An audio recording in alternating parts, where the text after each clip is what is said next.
Hey guys, what's going on? So I decided to do a comic book review of one of my favorite comic books back in 2000 and between 2000 and 2011. This was one of my comics that I had to get every month, and then I switched it up to trades. It's the Ultimate Spider-Man. I love the Ultimate Spider-Man. It's probably one of the no, it's the best Spider-Man titles out there. I loved it from the beginning, even though Miles Morales took over. I do love Miles Morales, don't get me wrong. I do love that book.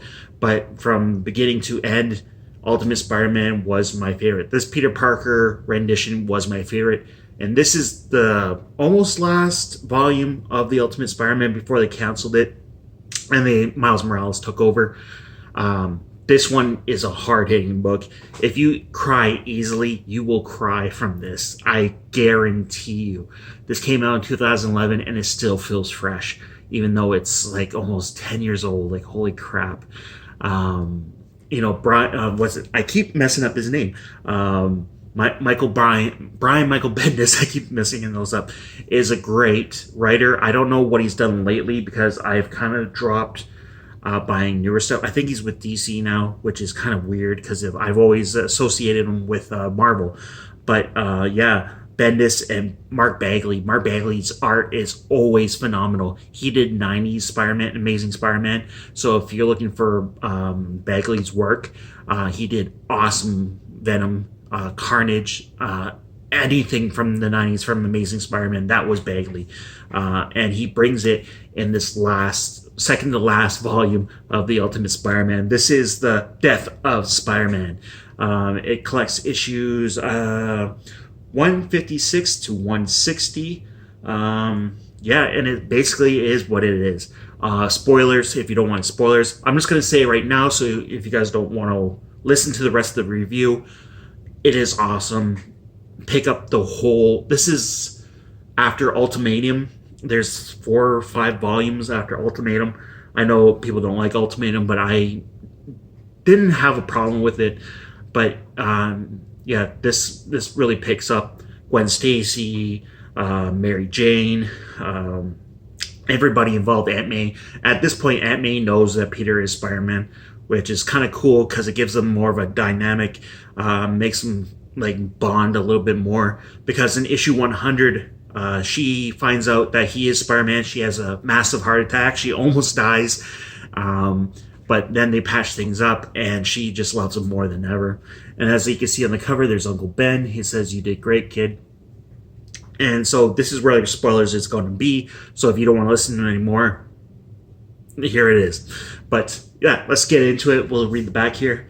It says, almost from the moment he became Spider-Man, Peter has been haunted by the memory of his beloved Uncle Ben. Murdered by a common thief, a man the stronghold teen has refused to stop when he had the chance just a few days earlier with Uncle Ben's death. Peter learned dearly the valuable lesson: with great power, there also comes great responsibility. Now can Peter summon the necessary power to bear the weight of the responsibility one more time. His Aunt May is there, so is his girlfriend Mary Jane Watson, as Spider-Man fights on with the seamlessly mortal wound which he got from Punisher, and I think it was the Ultimates. He was trying to save Captain America, and he pushed Captain America out of the way, and the Punisher accidentally shot him. Shot him in the abdomen. Where was I? With a mortal wound, their lives hang in the balance as well as his. Can Spidey succeed where he previously failed? Will he have to give his life to earn redemption? Uncle Ben is dead. What will Peter do to keep Aunt May alive? So, yeah, I love the artwork. Now, it has kind of a Sinister Six. Sharon Carter's in this. You can see Norman Osborn is at the S.H.I.E.L.D. headquarters. Talskin? I don't know how to pronounce it. But he's there. He breaks free, and his main goal is to kill Peter Parker. He gets the help from certain villains. And as you can see, I love the rendition of Green Goblin in this book. I think it's always badass. He does look like a goblin. So he basically kills everybody. Then he breaks out Electro, Kraven, Sandman, Dr. Octopus, and Vulture. Now, Dr. Octopus and Norman Osborn do not get along at all. And it kind of proves it when Norman kills Dr. Octopus, throws him out a window, just kills him. And yeah, so they're trying to find Peter. Blah blah blah. Yeah, so here's the fight between Dr. Octopus and Norman Osborn. There, just kills him, just tosses him out a window, which is kind of odd because with Dr. Octopus's powers, the arms aren't attached to his body. He kind of manipulates the metal around him that kind of gives him his arms. You learn that from something Hollywood. It's a 7-issue arc. I don't know. I wasn't expecting to talk about this one, but yeah, he just beats the living shit out of Dr. Octopus and kills him. There's tail right there. So it kills him. Then they go after Peter. Now Peter's trying to keep everybody safe. He's telling Mary Jane to run and hide because Norman's on the loose, and to find Aunt May. And this is the part where the Ultimates. It was the Ultimates. Where Punisher is going to shoot Captain America, and yeah, Spider-Man gets shot. And what's weird about this is after he gets shot, the next issue, they just leave him on the bridge. Like, for some odd reason, they just leave Spider-Man wounded on the bridge, because I never read the rest of the Ultimates, so I don't know why they left him there. But he's mortally wounded. Norman goes to see Tinker, and he builds the new Sinister Six gear. And Spider-Man wakes up on the bridge. He's shot. He webs himself up. And he can see from the bridge that everyone's running into Queens there. And he knows what's going to happen. And from this point, Johnny Storm and Bobby Drake live with Peter Parker. That's Iceman and Human Torch. And they get jumped by the Sinister Six. You can see here. Johnny goes flame on, and they get into a big ass fight, and of course they lose. Really cool with Sandman there dousing Johnny, and Bobby Drake gets in the fight, and of course they're outmatched. And Spider-Man shows up, doesn't have his mask on. At this point, he's on borrowed time, and he's going to face the Sinister Six, or Sinister Five at this point. You know, Johnny and Bobby Drake are knocked out, and he goes toe to toe with everybody. He gets rid of Sandman, Electro, and Kraven, like all basically at one shot, which is kind of amazing. Yeah, right there. Throws Sandman and Electro. Kraven's just some dude with a weapon, so he's easily knocked out. And Electro is just like pissed, and he just punches the crap out and knocks him out. Now at this point, all the neighbors are out, and they're seeing what's going on, and now they finally figure out that Peter Parker is Spider-Man, and they're like, "Oh my God!" There's a nice scene with Sandman there. I wish the lighting was better. I always wish my lighting was better. Vulture shows up, easily takes out Vulture.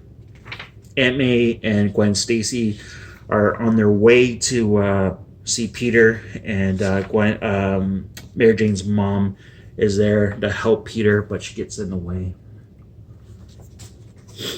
And yeah, so what's cool about this, Aunt May is such a badass. She shoots Electro in the chest and kills Electro. Like, how badass is that? And that takes out the Vulture too. So Electro's dead. Peter is dying in her arms, and he goes like, "It's gonna be okay." And who shows up? The big green guy, Green Goblin, Norman Osborn. He's gonna finish the job. So the next issue, next at last, there's Mary Jane talking to her aunt, and then outside you have beautiful artwork by Bagley there. Peter's trying to save his Aunt May. And him and Green Goblin get in a scuffle. Sorry, my nose is all stuffed up. Johnny's Storm wakes up. He goes toe-to-toe with Norman. Kind of goes nuclear, but it doesn't seem to work. Norman just kind of absorbs all his fire there. So it's basically up to Peter. Peter's just kicking the crap out of the Super Goblin because he absorbs all of Johnny's power. and he seems to do it at some point. Mary Jane hits him with a 5-ton truck there, tries to save Peter. That's pretty cool. And this is awesome. Peter, him and Mary Jane kiss, and Goblin's like, this is your reckoning. This is the day that I kill you. And Peter just picks up the truck and just says, "Shut up." Look at that. Just picks up that truck and just slams it right into him. I love it. And he just keeps repeatedly hitting him over and over and over again. And he basically kills the Green Goblin. See there. He keeps picking up the truck and just slamming him until it explodes. And in the ensuing blast, he's pretty much out, and Norman Osborn is dead, supposedly. I think he comes back with Miles Morales, and he says to Aunt May, this chokes everybody up. He's like, "I did it. I couldn't save Uncle Ben, but I saved you. Would Uncle Ben be proud of me?"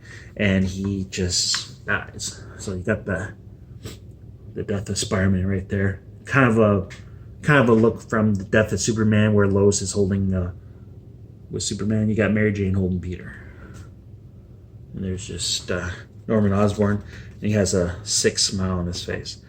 But yeah, all in all, this is a great book. Pick it up. It is $25 US and $28 Canadian. So yes, I did pay full price for this beauty. It is a 10 out of 10. It is great. I love it so much. If you guys have read any of the Ultimate Spider-Mans, let me know down in the comments. If you have not, let me know. If you guys are going to pick this up, pick up any of the Ultimate Spider-Mans. You will not be disappointed. And yeah, so that's it. So leave me a comment down below if you guys want. And as always, I love you, and I will talk to you later. See you guys.